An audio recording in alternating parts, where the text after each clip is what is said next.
Mana Maba mana melai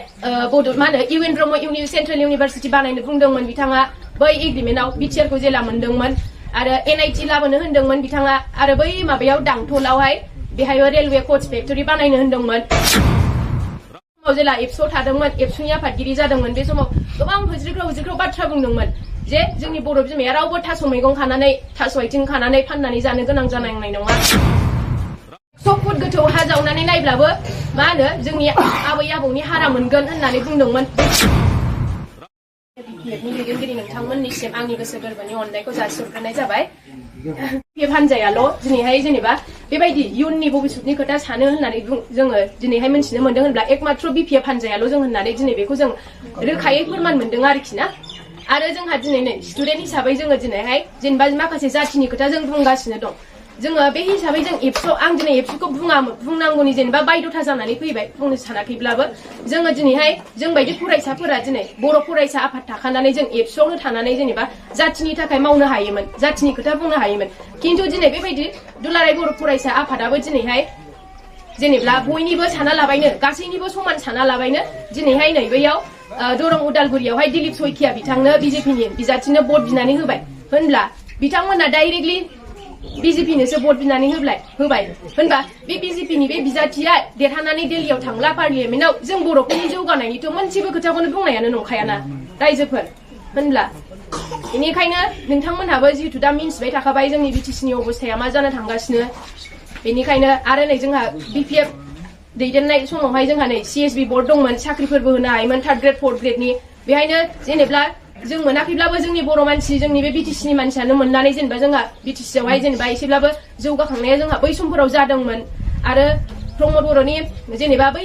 BTR accord जानायावहाय बिथाङा माखासे एग्रिमेन्टफोर खालामदोंमोन ना जिहेतु मा होनो मा होनोमोनलाय मा होनो UN Romo Central University बानायनो बुंदोंमोन बिथाङा बै एग्रिमेन्टआव बिटिआरखौ जेला मोनदोंमोन आरो एनआईटी लाबोनो होनदोंमोन बिथाङा आरो बै माबायाव दांथलावहाय बेहाय रेलवे कोच फेक्टरि बानायनो होनदोंमोन आरो माखासे स्पर्ट्स इउनिभारसिटि खालामनो होनदोंमोन दा दिनैहाय आरो बिदिनो गोबां माखासे जेनेबा बिदिनो एग्रिमेन्टफोर दंमोन आरोना खिन्थु दिनैहाय बै गासिबो बे बिटिआरआव जेनेबा बिटिआर सुक्ति जानायावहाय बै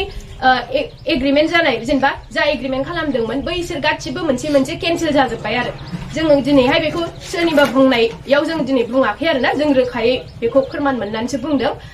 आरो होनब्ला दा बिटिआर रेकर्डआव मा थाबावखो आरो बेवहाय जोंहा दंबावखायो जे माखासे गामि दानख'नाय आरो दाजाब सोसननायनि दिनै गामि सोसननायनि बाथ्रायाथ'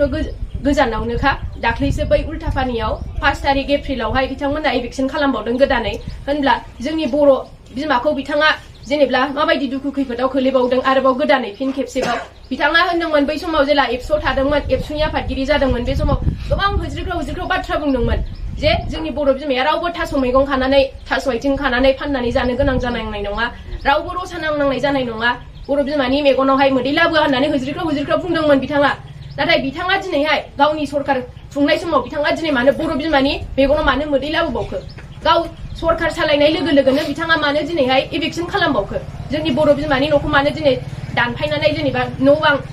माबानानै सिलिंखार खालामनानै होखो मानो बिदिथ' खालामनो नाङामोन ना बिथाङा एफाबां हारिनि हुज्रिख्राव बाथ्रा बुंबोबाय जोंबो बिथांखौ एफाबां मोजां मोनबोबाय एबसुनि समाव बिथाङा जिबायदि खोथा बुंदोंमोन एबसुआव थानानै जों बिराद बिथांखौनो जेनेबा जातिनि थाखाय जेनेबा एकदम सानग्रा सासे थार व्यक्ति जेनेबा भगबान बायदि मानिदोंमोन जों 100 फुट गोथौ हा जावनानै नायब्लाबो मा होनो जोंनि आबै आबौनि हारा मोनगोन होननानै बुंदोंमोन बै समाव बिथाङा होनब्ला बे हाया जोंनिसो होननानै बिथाङा बुंबाय थायोमोन खिन्थु दिनै बे हायावनो मा बे हाखौनो दिनै रैखाथि होनो बिथाङा सिगांबोआखै दिनैहाय पार्टियाव ओंखारनानै बिथांनि खुंथाय गोहोआव थानाय समाव बेखायनो जों दिनै बिथांखौ जेबो बुजिनो आद्रा गैला मादैमोनहाबो बेखायनो जेबो गोनो गोथो साना लाबायनो गोसोआव बे जोंनि सिगाङावहाय जे बिपिएफनि सरकारानो मोजाङै सालायबाय थाखादोंमोन बेखायनो मादैमोनहाबो गोसोआव जेबो गोनो गोथो साना लाबायनो बे बिपिएफ पार्टिखौनो आरोबाव भट होनानै देरहाहोफिनबानो जाबाय आरो जोंनि बिटिसिनि बे गोमालांनो नागिरनाय पावारफोरखौ बासायनानै लाखिफिनबानो जाबाय दा बेखिनिखौ बुंनानै आंनि बिबुंथिखौ फोजोबनाय जाबाय।